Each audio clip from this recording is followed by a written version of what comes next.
Hello everyone, welcome back to my channel ink family.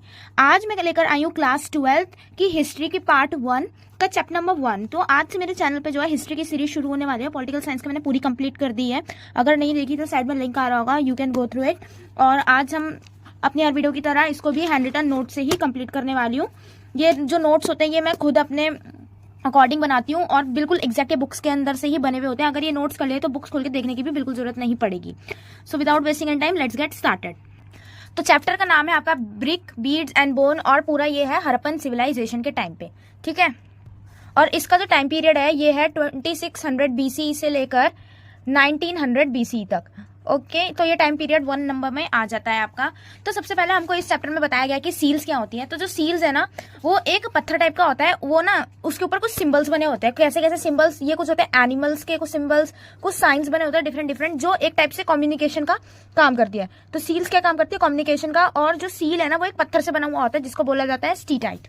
Okay, steatite से वो जो है सील बनाई जाती है। अब जो है इंडस वैली सिविलाइजेशन को ही हड़प्पन सिविलाइजेशन बोलते थे। इंडस वैली को के वहीं हड़प्पन सिविलाइजेशन पाई गई थी। और ऐसा कहा गया था कि हड़प्पन सिविलाइजेशन जो है उसके जो एविडेंस है वो हमको अफगानिस्तान, जम्मू, पाकिस्तान, गुजरात एंड इंडिया की सेवरल स्टेट्स जैसे कि हरियाणा और MP, ऐसी अलग अलग जगहों से इंडस वैली सिविलाइजेशन के हमें सबूत मिला है कि इंडस सिविलाइजेशन थी। ओके, तो बिगिनिंग कैसे हुई हड़प्पन सिविलाइजेशन की और बिगिनिंग के टाइम पे हमको क्या क्या मिला? तो बिगिनिंग के टाइम पे हमको मिला है वहाँ पे पॉटरी, मतलब कि घड़े वगैरह हमें मिले हैं। और हमें पता चला कि वहाँ पे एग्रीकल्चर भी हुआ करती थी। ओके, क्योंकि हमको वहाँ पे प्लग फील्ड मिले, मतलब जुता हुआ खेत मिला है। और स्क्रिप्ट हुआ करती थी, मतलब हमको राइटिंग वगैरह आती थी। और क्राफ्ट प्रोडक्शन काफी अच्छा था हड़प्पन सिविलाइजेशन में। और सेटलमेंट्स से घर अच्छे खासे बने हुए थे। सब्सिस्टेंस स्ट्रेटेजीज की बात करें तो हड़प्पन सिविलाइजेशन जो था वहाँ पर लोग जो है वाइड रेंज ऑफ प्लांट खाते थे, मतलब कि यही अनाज खाया करते थे, एनिमल्स भी खाया करते थे, एनिमल प्रोडक्ट भी होता था। और फिशरी भी हुआ करती थी, फिश भी खाया करते थे। और ग्रेन प्रोडक्ट वहाँ पे क्या क्या मिलते थे? Wheat, barley, Lentin, caesium and millets. Okay, और मोस्टली ये जो चीजें है ना ये उगती थी गुजरात के अंदर।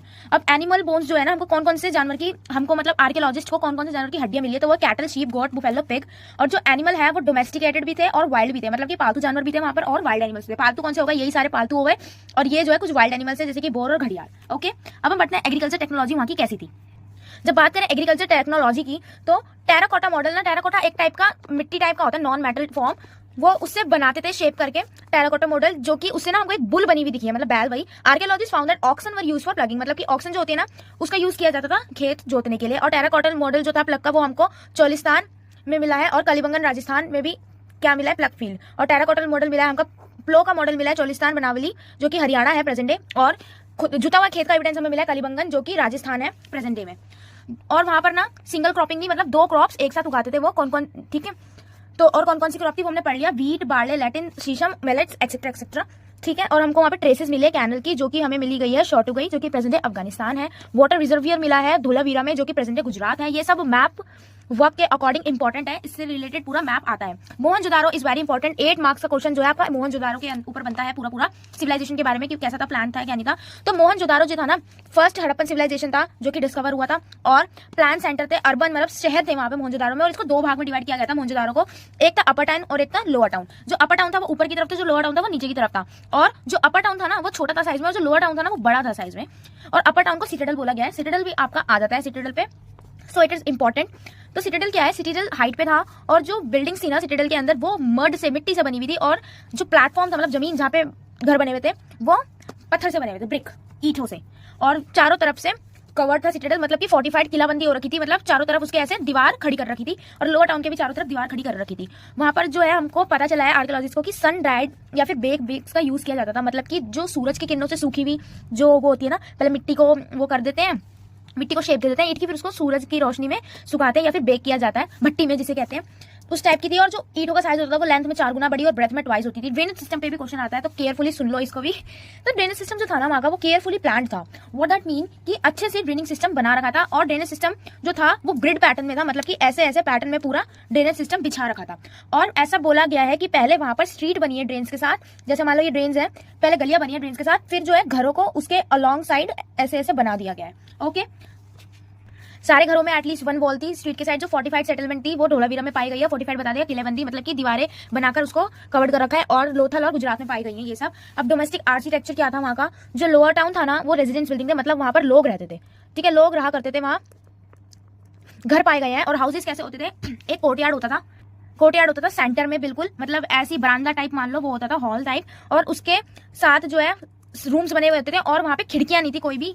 ऐसा कहते हैं कि वहाँ के लोग प्राइवेसी को ज्यादा वो करते थे, बढ़ोतरी देते थे, और वहाँ पे कोई भी खिड़कियां नहीं हुआ करती थी। हर घर के अंदर बाथरूम था और जो ड्रेन्स थे वो कनेक्टेड थे हर घर से, और कम से कम, और सारे ड्रेन जो है वो कुएं से कनेक्टेड थे, वॉल से नहीं, वेल से कनेक्टेड थे।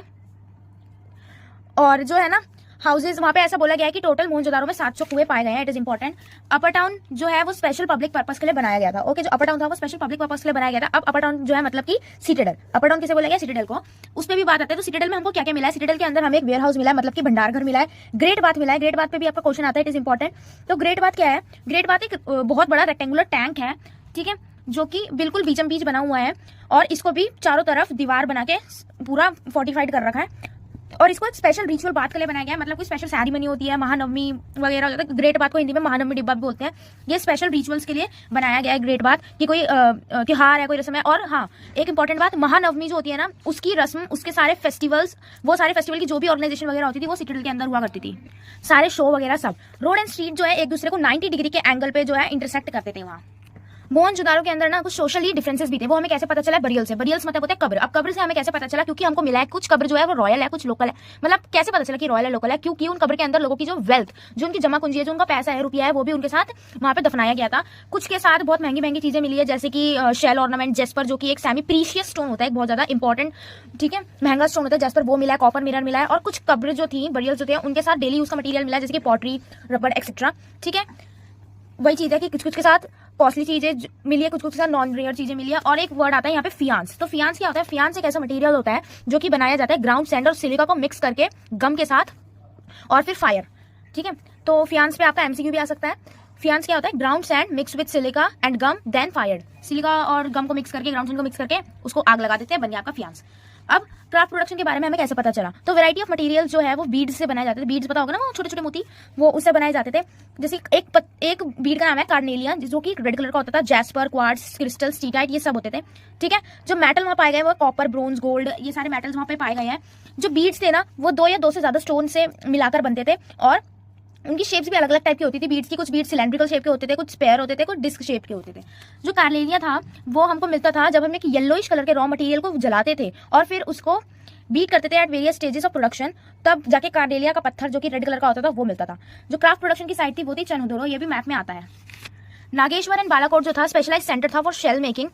और सोर्सेज क्या है, इन ये सारे जो है beads and important metals, non metals जो भी है, इनके सोर्सेज क्या है, तो लैपिस लाजुली अफगानिस्तान से आता था, कार्नेलिया गुजरात से आता था, स्टीटाइट राजस्थान, मेटल भी राजस्थान से आता था मोस्टली। कॉपर जो है वो Khetri Rajasthan, gold south India से आता था, और कॉपर जो है वो ओमान से भी, मतलब आउट ऑफ इंडिया से भी मंगाया जा रहा था।